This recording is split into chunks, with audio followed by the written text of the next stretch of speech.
Hola, ¿qué tal amigos? Les habla el maestro Fide José Riverol y vamos a hacer un pequeño resumen de la ronda número 4 del tercer internacional de Montevideo, Copa Marcel Duchamp.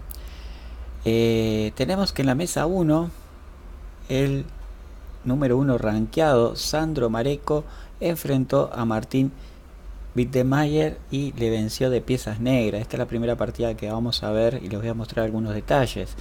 Después, Gilberto Hernández de México le ganó a Bernardo Rosselli, mientras que Andrés Rodríguez venciera a Alejo de Dovitis.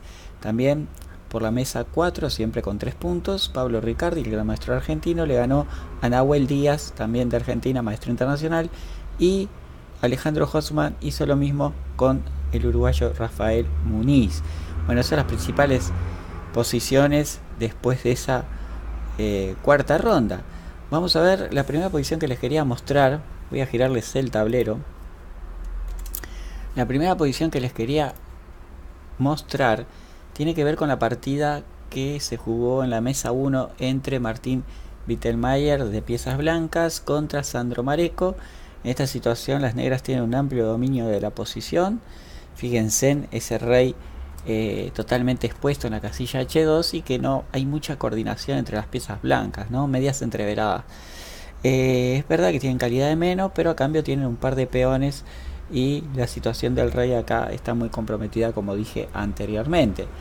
Por ese motivo, parecería que acá las negras lo que pueden hacer son jugadas de traer más piezas al ataque, ¿no? Como se dice normalmente. Posibles jugadas podrían ser torre E a E8 o a F8 y bueno, después sí tratar de armar algún tipo de juego. Por ejemplo, si viene la torre a E8, tratar de llevar la torre a cuarta, ¿verdad? Esa podría ser una posibilidad. La dama también puede ir a la casilla F2 y el rey blanco la verdad que le está pasando mal. Sorpresivamente aquí Mareco, tras la última jugada, vamos a volver una jugada para atrás, tras dama C1, hizo una jugada bastante extraña que es capturar el caballo con el alfil. Acá se le pudo haber complicado la partida realmente porque las blancas tenían la jugada, creo que era media única, era torre D a D4 y esto todavía quedaba, como se dice siempre, mucha lucha, ¿no? Porque con las torres se estaba atacando el alfil y además la dama blanca ataca a la dama negra. Quiere decir que el cambio de dama es obligatorio si el negro no quiere quedar inferior, ¿no? Entonces, bueno, después de dama por C1, torre por C1, el negro podría hacer una jugada de tipo de reconstruir la posición, mantener la ventaja esa de la calidad por los dos peones. Pero bueno, acá el blanco, como se dice normalmente, no tenía pataleo y la posición, bueno, era difícil de pronosticar. Obviamente muchos van a decir que los dos peones son compensación y otros van a decir no, ahí las torres es cuestión de que abran columna, que abran posición y van a salir vencedores. Pero contra el alfil de 4 acá Mareco tuvo una cuota de fortuna porque le jugaron caballo por D4 y acá sí, el gran maestro y número 1 de Argentina no perdonó. Tenía para dar jaque en G3, pero el jaque en E5 está totalmente perfecto y después de rey G1 se repite la posición y ahora sí, pega dama G3 y tras rey H1 la torre se incorpora al juego, se amenaza torre en séptima, por ejemplo, se amenaza también un dama H4, ¿verdad? Las blancas jugaron caballo F3 y el debacle fue terrible porque entró el caballo por F4 amenazando el alfil. Y bueno, acá las blancas no quisieron devolver calidad, obviamente no les iba a alcanzar para salvar la partida. Pero tras dama G1, acá las negras hicieron alfil por F3, eliminando las piezas defensoras de las blancas.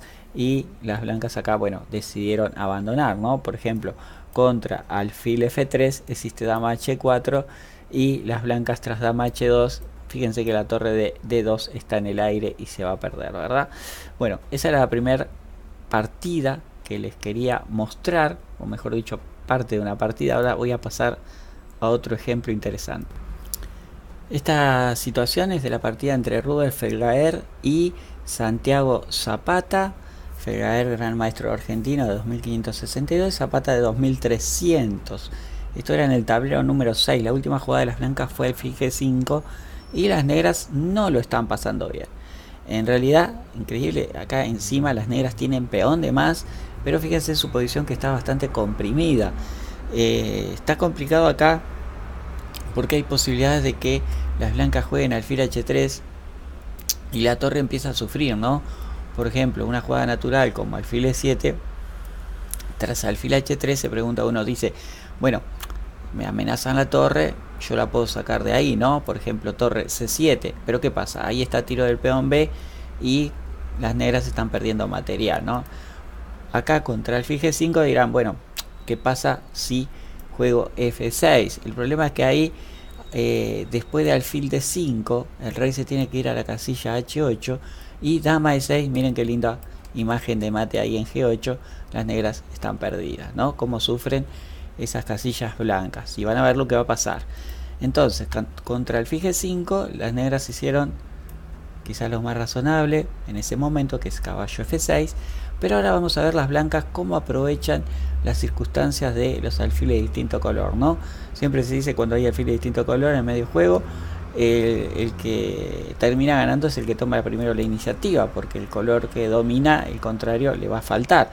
Entonces siguió alfil por f6, tiene que comer de peón porque la dama está esclava de la torre. Se amenazó mate. Sí, había ideas también con una torre en cuarta, pero esta es muy buena porque las negras acá no tienen forma de defender la casilla h7.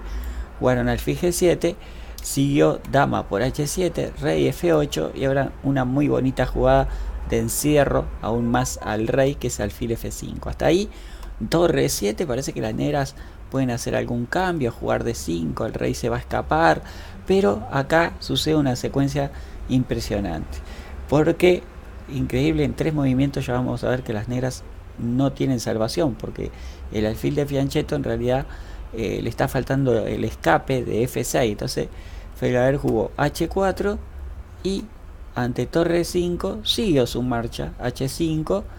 Las negras amenazaron la torre de 1 como diciendo te estoy metiendo presión, pero acá a las blancas no les importó, porque después de h6 directamente el negro no tiene por dónde escapar el alfil. El problema es que alfil por h6 no funciona porque hay un mate en h8. Entonces las negras jugaron torre por e1, aceptaron el obsequio. Las blancas sencillamente se fueron de rey, ¿sí? Están amenazando peón por alfil o mismo dama por e7 quizás. Se hicieron un aire, pero bueno, después h por g7, rey por e7, las blancas comieron en e1 y acá las negras decidieron abandonar, porque después de dama e1, bueno, acá las blancas coronan y están quedando con una pieza de ventaja, ¿verdad? Un lindo remate por parte de Rubén Federer y la fuerza de los alfiles de distinto color. Vamos a pasar a otro final de partida muy instructivo. Cuando estaba en el directo aquí, en este enfrentamiento que es de una partida, de la partida mejor dicho, de la mesa número 10 entre Carolina Luján, la número 1 argentina, contra Rodrigo Hurtado, parecía que acá, bueno, las negras tenían algo de juego, a pesar de que los caballos están medios extraños ahí en f4 y h5, pero la siguiente jugada de las negras realmente compromete la situación al jugar f5. ¿Y por qué? Porque se deja de presionar con el alfil sobre la casilla h7, ¿verdad? Y ese detalle va a ser fatal. Acá analizábamos varias jugadas en línea, pero quedaba claro de que algo pasaba, porque hay unos rayos X tremendo acá de la dama sobre el caballo h5, el alfil que toca al caballo f4, y bueno, sencillamente acá las blancas jugaron g3, pero tenía que haber calculado muy bien, porque primero que nada hay que ver que en caso de caballo e6, que parecía bastante razonable, las blancas acá dicen, bueno, yo hago cualquier descubierto y no pasa nada. Por ejemplo, caballo h4, se amenaza el caballo de h5 y además se entra con el caballo en g6. En realidad acá la partida puede seguir con un f4, pero la posición de las blancas es muy ventajosa porque termina entrando con la dama en h5, en g6 y el rey negro no tiene escapatoria. Entonces contra g3 las negras hicieron la pequeña combinación caballo por h3 con la confianza de que, claro, si rey h3, f4 descubierto y están recuperando material y con muy buena posición. El tema es que acá las blancas hicieron la jugada muy bonita, ¿sí? Aquellos que quieran entrenar un poco la táctica o el cálculo, les invito a que pongan pausa en este momento, porque la jugada de Luján fue caballo G1. Miren qué hermosa jugada. Se amenaza a capturar el caballo. Las negras jugaron caballo por G1, pero claro, después de dama por H5 el caballo de G1 no tiene dónde ir. Las negras hicieron un aire, ¿sí?, para habilitar el alfil y poder sacarla al caballo. Pero acá, bueno, las blancas ya tienen varias jugadas posibles. En la partida se jugó alfil F4 y luego que salvaron el caballo, un bonito sacrificio en H6, ¿no? No se puede aceptar porque vendría rápidamente un mate con dama G6 y dama H7, ¿no? Entonces las negras jugaron dama D7 para defender G7, tratar de defender las casillas blancas. Las blancas aquí retiraron el alfil y ya tienen una ventaja considerable de un peón más la amenaza en cualquier momento de que ese caballo no puede salir, ¿correcto? Entonces siguió dama G4, las blancas pegaron el jaque en H7 y tras rey F7 amenazaron la dama, esta se tiene que retirar defendiendo el caballo, y G4, y fíjense en el caballo negro, termina siendo atrapado. Un bonito final donde Luján demostró una técnica espectacular. Bueno, este es el resumen de la cuarta ronda para la Federación Uruguaya de Ajedrez. Espero que les haya gustado y nos estamos reencontrando para la quinta. Así que bueno, les mando un abrazo. Hasta la próxima. Chau, chau.